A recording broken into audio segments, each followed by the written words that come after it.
Hey everyone, welcome back to the channel. I am getting ready to work on my mood board project for this month, and if you haven't seen the mood board, the twist for the month is Shabby Steampunk.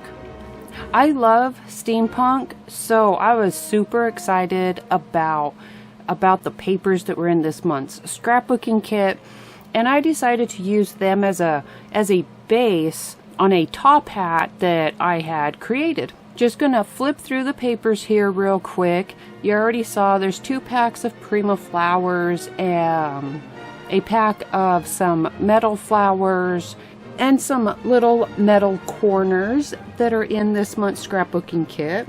For my top hat, I only use some of the papers, some of the chipboard, and some of the cut apart sheets. My first step was to cut out my base pieces and glue them together. I do have it in sections since I did make it so it could cut out of 12 by 12 pieces of cardstock. And I just used some white cardstock from my stash and put my hat base together. After my base was together, I cut out the pattern paper for the decorative pieces that I was going to be using on my top hat, and I am just placing them where they will be going, just so I can sort of get everything in order. I also cut this partial sheet from the paper pack in half and attached it end to end so I could use it as a band later on the hat. At the start of this, I wasn't entirely certain how much would or wouldn't be covered, so everywhere that there was going to be seams between the pattern paper, I covered it with some black gesso just to cover up the white, and it does help give a little bit extra strength to the cardstock. These are a couple of leather effect clays that I had, and I decided just to play around with them and see what I could make. So I just mixed the 2 colors together and roll them out, and I cut them to the shape of the brim of the hat for the underside of it. I just used some tin foil just to make a makeshift mold to hold the pieces of clay that were going to have the most curve in them in place. I'm not really going to go into a lot of detail about this part. I had a few different bottles of paints that were all almost empty, so I decided to just make a paint pour. I used some metallic tissue paper as my base just to kind of hold the paint together. This is what I end up using to line the inside of my hat. I cut it in half so that I could work on half at a time. I have some makeshift templates that I made so that I could cut the shape of the top of it so that it would fit well into the hat, and then just trimmed it down, used some matte medium to glue it in place, and just worked it in. For the top of the hat, I just did a straight pour right into it. I made sure that I had it on a level surface, and then I poured in just enough to coat the top of the hat. These are a couple of other clays that I had. One is a metallic copper and the other one is a pink glitter, and I just mixed them together, and to get the patterns on them I used some of my embossing folders, and I actually ran them through my Sizzix.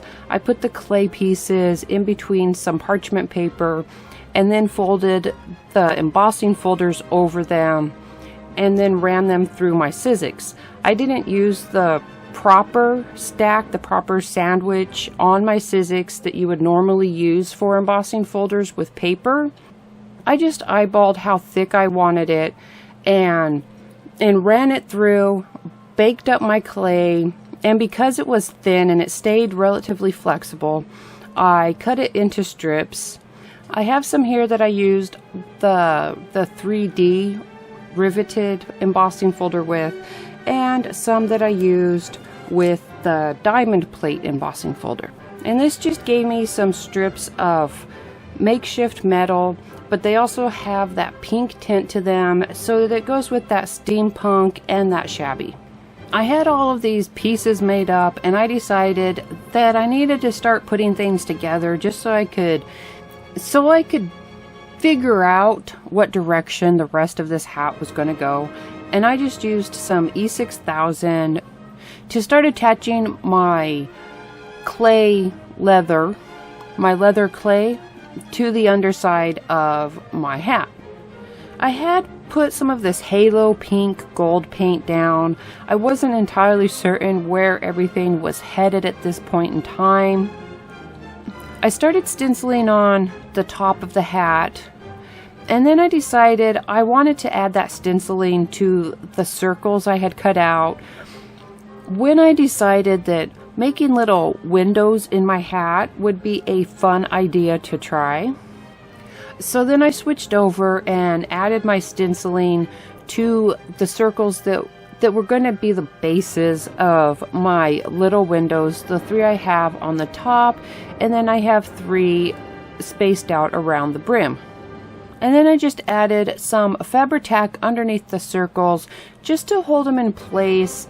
Well, I used the main pieces to help with the placement. Alright, there was no going back now. It was time to start adding my pipe, starting to get this hat put together. I have the cut apart pipes from the paper pack and the chipboard pipes from the paper pack. I have some copper embossing powder on the chipboard, and I just use some matte gel to start gluing everything down. And once all of those pieces were in place and that gel had set up, I coated all of those paper pieces and those chipboard pieces with some clear gesso. I wanted to add a little bit of extra texture to the chipboard pieces, so I used some copper beads in a bottle just to put on some fake rivets and give a little bit of extra dimension to those chipboard pipes. With that gesso dry, I started adding some different paints to add some color and some depth to the paper and chipboard pieces. So I am just going to let this run through and then add in what colors I am using.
With all of my paints dry, I used my 3D matte gel for the pattern paper on the top of the hat and for the pattern paper going around the brim, and that was just because I could build it up a little bit easier and help even out some of those pieces around my little windows.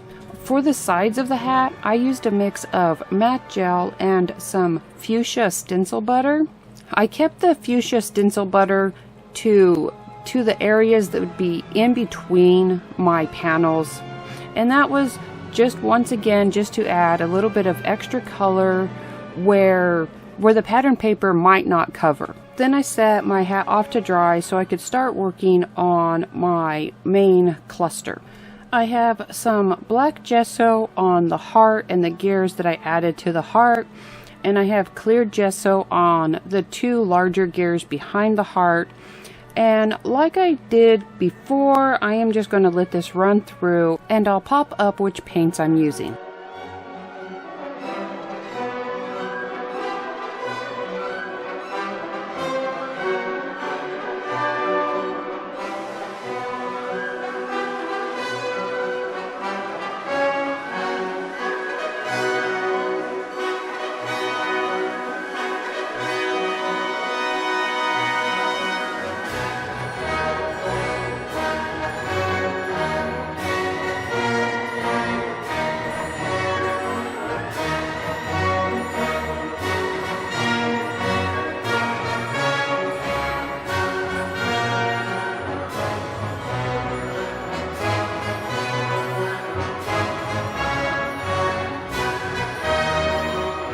I used some more E6000 to add on these clay metal panels, and I had been playing around with some gilding flakes just to see how it would look. Then I wrapped that pink patterned paper around that I had prepared earlier to use as a band for the hat.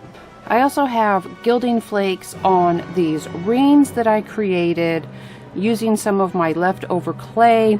I used some hot glue just to create a seal between those rings and that parchment paper so that my epoxy for my windows wouldn't all run out. While I waited for my windows to set up, I started work on the pipes that I was going to be using behind my heart. And once again, I am just going to run through and pop up which paints I'm using.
I used my E6000, added my other clay pieces around the edge of the brim of the hat. Those are the pieces that I had used the embossing folders on. I started adding some gilding flakes to different areas of the hat. To help give a little bit of lift to the windows when they get there, I added more of the beads in a bottle around my circles. And then I used a mix of some gold modeling paste, some 3D matte gel, and some gold beads in a bottle to create sort of a gold looking solder. And I used it to fill in gaps and to fill in and smooth out along the layers around the edge of the brim of the hat. And the reason that I have the beads in a bottle mixed with that gold modeling paste and the 3D matte gel is because I was almost out of the modeling paste and I knew I wouldn't have enough to finish everything, so I just sort of made my own mix. I'm going to start working on the shabby part of the Shabby-Steampunk hat, and I'm going to start by adding on some bits of lace. I add on some more gilding flakes, and then I let that set up and dry before I brush off the excess gilding flakes, and then start working on adding the final touches with the cluster and the decorations.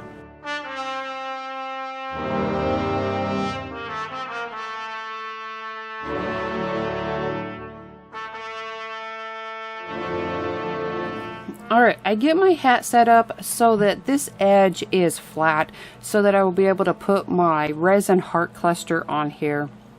I use my 3D matte gel to hold it down, and I start working on adding some of the art stones to where I can reach.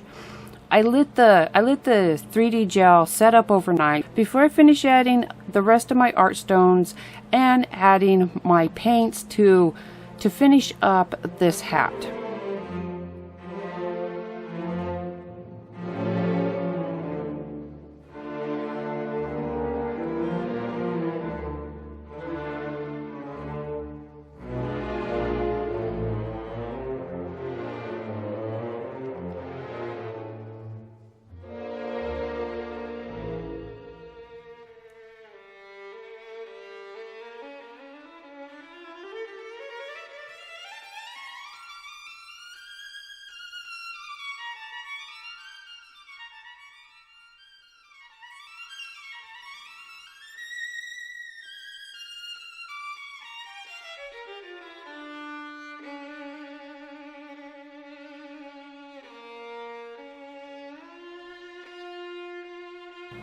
After my paints are dry, this is my final touch, and I add a few different waxes for a little bit extra definition on this hat.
I have everything on, at least I'm pretty sure I have everything on.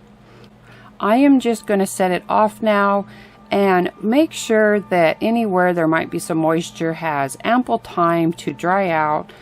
I'll probably add some kind of spray coating to it just to finish it and make sure that all of those art stones stay and all of those gilding flakes stay. I hope that you enjoyed this shabby steampunk top hat that I created using the papers from this month's scrapbooking kit.